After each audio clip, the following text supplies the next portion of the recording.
Olha, a inteligência artificial está mudando o mundo numa velocidade que é impressionante. Só que, ao mesmo tempo que ela promete um futuro de muita abundância, surge uma pergunta que é fundamental, né? Como é que a gente vai viver se o trabalho, do jeito que a gente conhece hoje, simplesmente desaparecer? Hoje a gente vai explorar essa questão e uma solução bem radical que está sendo muito debatida por aí.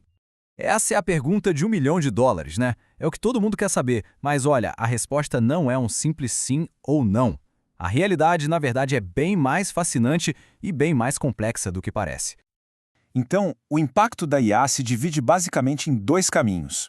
De um lado, a gente tem a automação, que é a IA substituindo tarefas humanas. Do outro, a gente tem o que chamam de aumento, ou seja, a IA funcionando como uma ferramenta superpoderosa, uma parceira que não só deixa a gente mais produtivo, como também está criando funções que, olha, nem existiam há poucos anos. Pensa aí, engenheiro de prompt, especialista em ética de IA, quem imaginaria? Mas o verdadeiro perigo, na verdade, talvez nem seja a substituição total dos empregos.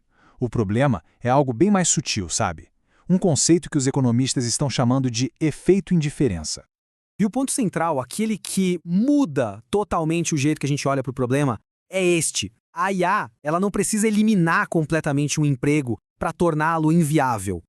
Não, ela só precisa se tornar tão barata, mas tão eficiente, que do ponto de vista econômico, simplesmente não compensa mais pagar um ser humano para fazer aquilo. E é exatamente isso que define o tal do efeito indiferença. O trabalho humano se torna, economicamente falando, indiferente. O emprego pode até continuar lá, existindo, mas o valor dele no mercado, despenca. Isso leva a uma desvalorização gigante da mão de obra, mesmo antes de acontecer um desemprego em massa de verdade. E aí vem a grande questão, né? Se o trabalho, que é a nossa principal forma de ter uma renda, está ameaçado, o que a sociedade pode fazer?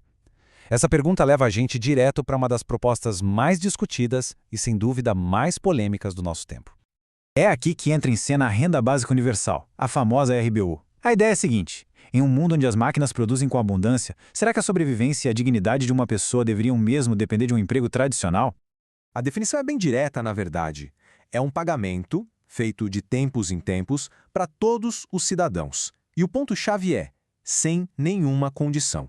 É super importante entender isso. Não é um seguro-desemprego. É para ser uma base, um piso financeiro para que todo mundo possa construir a vida a partir daí. A lógica por trás da RBU, especialmente pensando na era da IA, se apoia em 3 pilares. Vamos lá. Primeiro, segurança. Garantir o básico para todo mundo. Segundo, transição e requalificação. Dar um fôlego, um tempo, para as pessoas se adaptarem, estudarem, empreenderem. E o terceiro, que é um ponto crucial, manter a demanda. Pensa comigo, de que adianta produzir um monte de coisa de forma super eficiente se ninguém vai ter dinheiro para comprar? Claro, eu sei. A primeira pergunta que vem na cabeça é sempre a mesma. Mas e o dinheiro para isso? De onde sai? E sim, os números são gigantescos, coisa na casa dos trilhões. O desafio financeiro é imenso. Isso nos leva direto ao maior obstáculo de todos. Como financiar isso? De onde viria toda essa grana? Bom, vamos dar uma olhada nas principais propostas que estão na mesa. A primeira ideia é a mais direta que tem. A lógica é, se os robôs e a IA estão, de certa forma, pegando os empregos, então eles que deveriam pagar a conta, certo? É o que chamam de imposto sobre robôs. No papel, a lógica é bonita. Taxar a automação para financiar essa rede de segurança. Só que na prática é um pesadelo. Como é que se define o que é um robô para poder taxar? Um software que automatiza tarefas conta? Uma planilha super avançada entra na conta? O risco de acabar punindo a inovação e o progresso é enorme. Beleza. A segunda proposta muda completamente o foco. Em vez de olhar para a produção, para o trabalho, ela olha para o consumo. A ideia aqui é aumentar aquele imposto que a gente já paga sobre produtos e serviços, sabe? O IVA, ou Imposto sobre Valor Agregado. Em termos de administrar, é bem mais simples, porque é um imposto que já existe, né?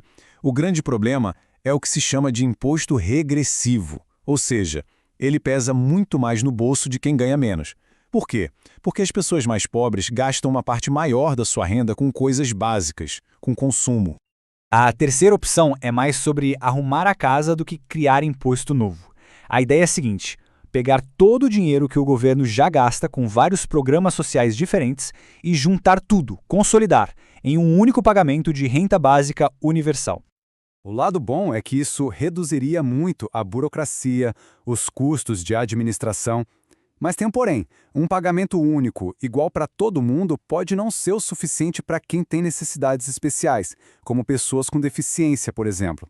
E claro, a oposição política para acabar com programas que já existem seria, com certeza, gigantesca. E agora, a última grande proposta. Essa aqui mira exatamente onde o dinheiro está se concentrando cada vez mais na era digital, no mercado financeiro e nos ganhos de capital. Imagina só, uma taxinha mínima, bem pequena, sobre os trilhões de dólares que são negociados todo santo dia na bolsa. Poderia gerar uma receita absurda. O problema é que o capital se move, é móvel. Se um país cria uma taxa dessas, os investidores podem simplesmente levar o dinheiro e as operações para outro lugar. É um equilíbrio muito delicado. Bom, como deu para ver, nenhuma solução é perfeita, né? A resposta provavelmente seria uma mistura de várias delas. Mas o mais interessante é que só o debate sobre como financiar a RBU já mostra uma coisa muito mais profunda.